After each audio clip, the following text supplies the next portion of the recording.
So students, we come back and we will reading further. Is classical music related to popular music in any way? That question stirs up a lot of interesting opinions. People who enjoy classical music claims that it is an art while pop music is only light entertainment. Some people argue that classical music is more complicated because of the number of notes used.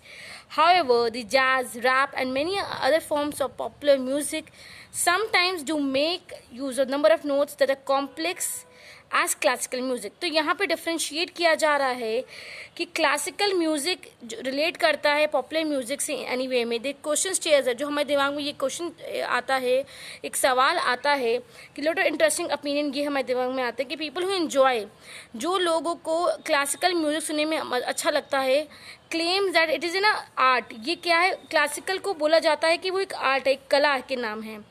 While pop music is only light entertainment. कहा जाता है कि जो classical music है वो कला है और पॉप म्यूज़िक सिर्फ और सिर्फ एक हल्का फुल्का एंटरटेनमेंट है, एक हमारा एक तरह से टाइम स्पेंड या एंजॉय करने के लिए लाइट एंटरटेनमेंट है. सम पीपल आर्ग्यू दैट, लेकिन कुछ लोग ऐसे भी हैं जो कि आर्ग्यू करते हैं, कहते हैं classical music is more complicated. और वो इनका कहना ये है कि जो क्लासिकल है बहुत मुश्किल है because of the number of notes, कि इसमें बहुत सारे नोट्स यूज होते हैं. नोट्स मतलब होते हैं जैसे कि हर तरह की तरंग निकालनी पड़ती है, साउंड्स जो भी वो उस टाइम में क्लासिकल में आप देखोगे कितना मुश्किल होता है, वो हर चीज़ों को बहुत अच्छे से पकड़ते हैं. However, jazz, rap and many other form of popular music sometimes do make a lot number of notes that are complex as classical music. कहने का मतलब है कि अगर आप आइडेंटिफाई करें तो बेटा ना ही क्लासिकल आसान है ना ही रैप आसान है. क्लासिकल एक तरह से ओल्ड एंड एंशियंट टाइम का है, लेकिन अभी भी लोग बहुत एंशियंट क्लासिकल म्यूजिक को पसंद करते हैं. Where else on the another hand हम जो रैप और जो नए जैज़ के जो सॉन्ग्स आ रहे हैं हम उसको भी गाने में उसको भी फॉर्म करने में टाइम लगता है. तो बोथ आर इक्वली इम्पोर्टेंट है.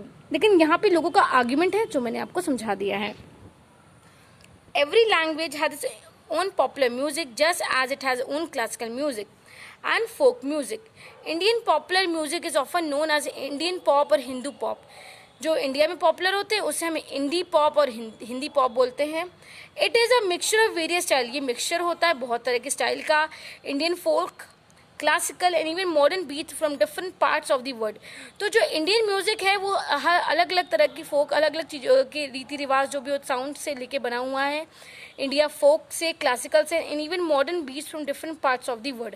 और हम जो इंडियंस हैं वो जैसे कि कि इंडिया में बहुत जुगाड़ है, बहुत लोग बहुत जल्दी चीज़ों को कॉपी कर लेते हैं. वैसे ही इंडिया में लोग अपने म्यूज़िक, दूसरे के म्यूज़िक को देख देख के अपना म्यूज़िक बना. जैसे कि सबसे बड़ा एक आपने वीडियो देखा होगा जो बहुत से बच्चे कॉपी कर लेते हैं सॉन्ग्स को और बहुत अच्छी तरह से बोल रहे थे. सबसे बड़ा नाम आपको दिख ही रहा है. The Oscar award-winning music composer A.R. Rahman has made this form of music popular not only in India but across the globe. तो ये फेमस है A.R. रहमान के. आपने सॉन्ग सुने होंगे, बहुत अच्छे सॉन्ग्स है. उड़ता उड़ता ये पतंगा कैसे टूटा. तो this all are very beautiful songs. बहुत सॉन्ग्स हैं जो आप भी पसंद करते होंगे. Even I am also a fan of A.R. Rahman. उनके सॉन्ग्स बहुत अच्छे होते हैं, वेरी ब्यूटीफुल होते हैं और बहुत ही अच्छी तरह से उन्होंने गाया है. और अवार्ड विनिंग अवार्ड भी है, ऑस्कर अवार्ड उन्होंने पाया. तो बहुत बेहतरीन काम किया है उन्होंने अपनी लाइफ में. आगे बढ़ते हैं. Indian pop has also introduce a new style remixing old Indian film songs with new beats. जैसे कि आप जानते हैं कि ओल्ड फॉर्म को न्यू वर्जन क्रिएट करा जा रहा है, आप लोग सुनते होंगे. These remix have become very popular with the young generation. They gave the old melodies new life and energy. पुराने चीज़ों को नई लाइफ और एनर्जी दी जा रही है. बहुत से सॉन्ग्स हमने सुने होंगे. दी purist among the older generation however says that the beauty of the song has been renewed. लेकिन कहा जाता है, लोग कहते हैं कि जो पुराने सॉन्ग की बात थी वो नए सॉन्गों में नहीं है. ऐसे बहुत से आपके फादर होंगे या आपके ग्रैंड फादर होंगे, उनके कहते हैं कि वो हमेशा ओल्ड सॉन्ग को सुनना पसंद करते हैं ना कि नए जनरेशन के सॉन्ग को. In the 1950s a new trend of fusion begins when Pandit Ravi Shankar has begun fusing jazz music with Indian traditional music. Soon there was a many Indian and Western musicians working together. तो एक सबसे बड़ा industry में नाम है music industry में रविशंकर का, जिन्होंने एक सॉन्ग गाया था. उन्होंने जैज़ म्यूज़िक को इंडियन ट्रेडिशन से मिक्स किया था. Soon there were many Indians and Western music working together. और साथ में जब उन्होंने काम किया तो और भी लोग उनके साथ जुड़ गए और काम करने लगे. With musician keen to experiment, musician का काम होता है एक्सपेरिमेंट करता, बिना एक्सपेरिमेंट के कोई काम नहीं हो सकता। Explore new horizon, fusion, music is now gaining popularity all over the world. जैसे कि इट्स वेरी कॉमन है कि म्यूज़िक की बहुत ज़्यादा पॉपुलैरिटी बढ़ गई है और कंपटीशन भी बढ़ गया है। सो ये सब था आपके रविशंकर और ए आर रहमान की, जो बहुत ही फेमस नाम है इन दोनों का। और music it's all about the pop music, that means a popular music right now, जो कि आप देखते हैं all are very much familiar with the music, with the love of songs and the craze.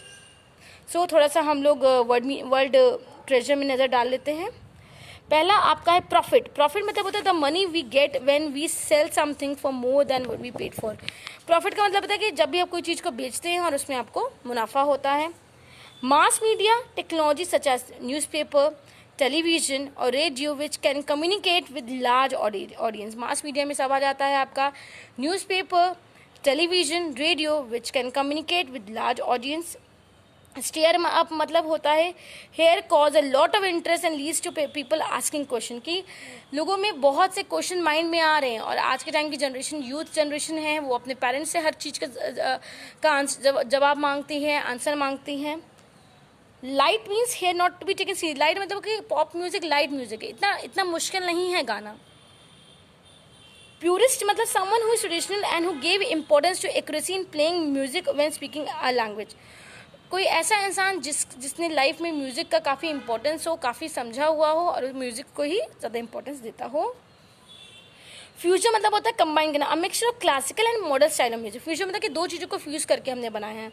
फिर से प्यूरिस्ट में मैं नज़र डालूंगी समवन हु इज़ ट्रेडिशनल, कि जो कोई ट्रेडिशनल हो, जो पुराने ख्यालों का हो।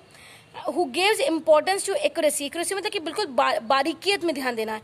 इन प्लेइंग म्यूजिक बहुत जैसे कहते हैं कि जो भी आप जैसे कि इंडियन आइडल में आप देखते होंगे, जो भी वहाँ पे जजेस बैठते हैं, तो अनु मलिक है और बाकी सब है, कितना ध्यान से वो हर चीज़ को देखते हैं, समझते हैं व्हेन स्पीकिंग अ लैंग्वेज। तो म्यूज़िक को भी उतना ही इंपॉर्टेंस दिया जाता है। तो मैं अपनी वीडियो इनसे ए आर रहमान और रविशंकर का, जिन्होंने बहुत